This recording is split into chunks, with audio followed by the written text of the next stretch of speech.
Olá, tudo bem com vocês? Hoje eu quero dar início à nossa devocional repetindo um pedacinho da Canção do Exílio do poeta brasileiro maranhense Gonçalves Dias. E ele diz assim: minha terra tem palmeiras onde canta o sabiá, as aves que aqui gorjeiam não gorjeiam como lá. Gonçalves Dias tinha um sentimento patriótico aguçado, e nos seus escritos, das suas poesias, ele deixa isso com bastante evidência. Você ama a sua pátria, você ama o país que Deus te permitiu nascer, você ora pela sua nação. Esse é um dever cristão que deveria acompanhar as nossas vidas todos os dias. Nós, na verdade, somos cidadãos dos céus e Deus nos colocou aqui na terra com um propósito definido: honra, glória, louvor e serviço ao Rei do Reino. Deus é dono do céu e da terra, inclusive da nossa nação, da nossa terra, do nosso povo, porque a palavra de Deus diz que ao Senhor pertence a terra e o Brasil está incluído. Ao Senhor pertence a terra e tudo que nela se contém, o mundo e os que nele habitam. Portanto, quando nós pensamos na nossa nação, nós não devemos apenas pensar com um sentimento nacionalista, mas com um espírito de cidadania. A cidadania cristã inclui direitos e deveres dos cidadãos dos céus que estão aqui a serviço do Rei.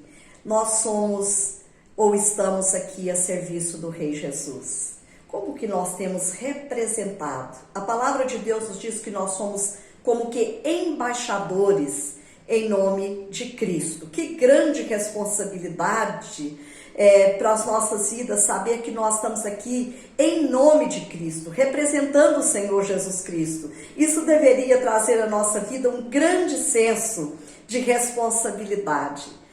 Portanto, hoje eu quero conversar com você um pouco nessa devocional a respeito do exercício da cidadania cristã, que vai muito além de um sentimento inflamado a respeito da nossa nação. Exige grande responsabilidade. Portanto, nós precisamos entender que Deus nos colocou aqui, nessa terra e nesse país, com um objetivo específico, e certamente nós estamos aqui para glorificar o nome dele. Quando Pedro escreveu as suas duas epístolas, ele estava escrevendo a cristãos que estavam fora da sua cidade, fora da sua nação, e eles estavam vivendo uma crise. Por que eles estavam vivendo essa crise? Porque eles entendiam que ser cristão trazia muitos benefícios, e eles não estavam entendendo como era viver de forma cristã, fora da sua nação, fora do seu país, no estrangeiro.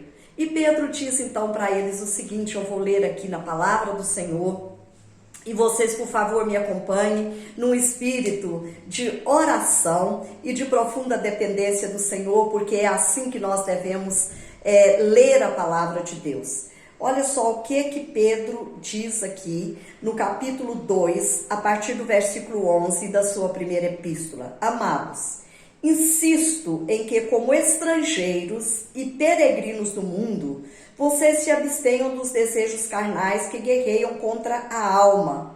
Vivam entre os pagãos de maneira exemplar, para que, mesmo que eles os acusem de praticarem o mal, observem as vossas boas obras e glorifiquem a Deus no dia da visitação.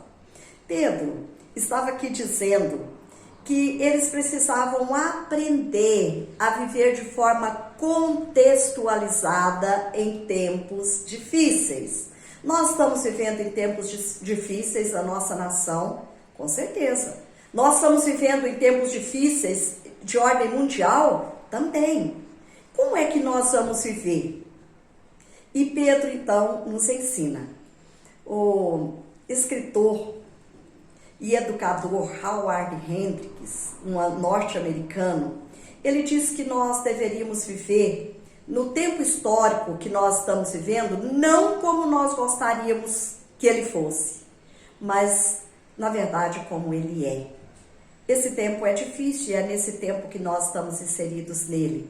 Nós não podemos querer viver lá atrás, antes da pandemia, na época dos nossos avós. Nós estamos inseridos nesse contexto histórico e é nele que nós precisamos exercer a nossa cidadania cristã. Como que você tem sido como cidadão dos céus aqui na terra? Você tem aprendido com o Senhor Jesus Cristo? Você tem aprendido com os servos de Deus do passado, com os apóstolos, a forma como se deve viver de forma cristã nesse tempo? Pedro ensina, e a palavra de Deus nos diz aqui que ele insiste e exorta os crentes da sua época a viver como cidadãos de forma que o nome de Deus pudesse ser honrado, pudesse ser glorificado. É assim que nós devemos viver. Pedro, então, aqui nos ensina duas coisas importantes que eu quero que você grave no seu coração para o exercício de uma cidadania cristã aceitável e que você possa, assim dizer, eu de fato sou cristão a serviço do reino de Deus aqui na terra. A primeira coisa que Pedro diz que nós precisamos vencer as nossas crises.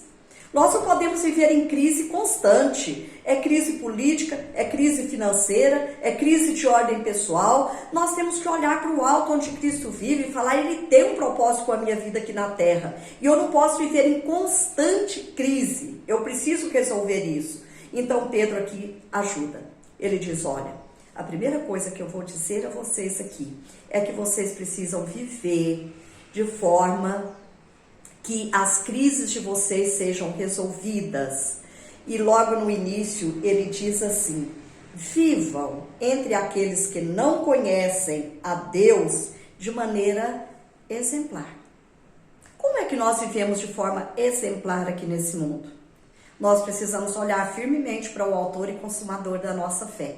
Não é isso que o autor aos Hebreus nos exorta e nos ensina? Todos os dias, eu e você olhamos para o Senhor Jesus Cristo e pensamos, eu quero viver como Cristo aqui nesse mundo. O Senhor Jesus Cristo tinha uma missão e ele não desviou os seus olhos dessa missão. O apóstolo Paulo tinha uma missão e nada impediu o apóstolo Paulo de executar a sua missão no mundo. Qual que é a sua missão no mundo? Você foi chamado para espelhar a glória de Deus aqui na terra. Então, coloque os seus olhos nisso. E para de viver conforme as suas paixões. É isso aqui que Pedro estava ensinando. Para com essas paixões carnais de vocês.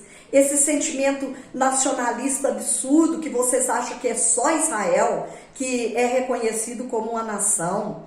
Entenda que Deus está lançando vocês no mundo e com uma finalidade. Nós precisamos vencer essas paixões que dominam a nossa vida. Paixão política. Nós temos que parar com isso. Na verdade, o que nós temos que fazer é interceder pelas nossas autoridades, perceber que elas estão debaixo da autoridade de Deus e parar com esse espírito inflamado que tem destruído até mesmo relacionamentos importantes. Nós devemos ser bons cidadãos. O que o bom cidadão faz? Ele compra e paga. Ele fala a verdade ao seu próximo. Ele não aceita ser conivente com a mentira ou com alguma forma de obscuridade. A vida dele é clara diante dos homens e diante de Deus. Então é assim que Pedro estava ensinando.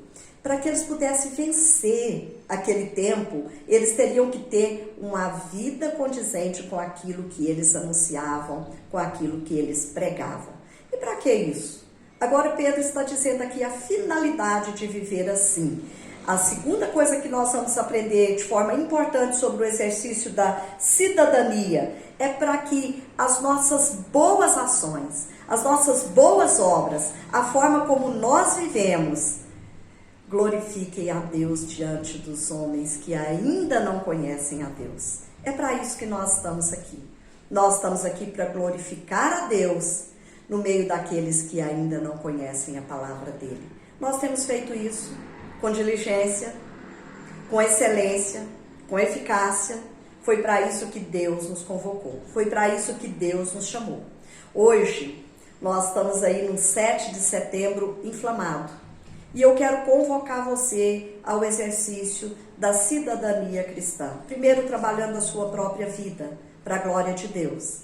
E depois, exaltando o nome de Deus entre os homens e de forma especial entre aqueles que ainda não conhecem a Deus. Que Deus nos ajude, nos abençoe no exercício da nossa cidadania como cidadãos dos céus que estão peregrinos aqui na terra, forasteiros aqui. Que Deus nos abençoe. Um grande abraço para você, acompanhado de oração pela nossa nação.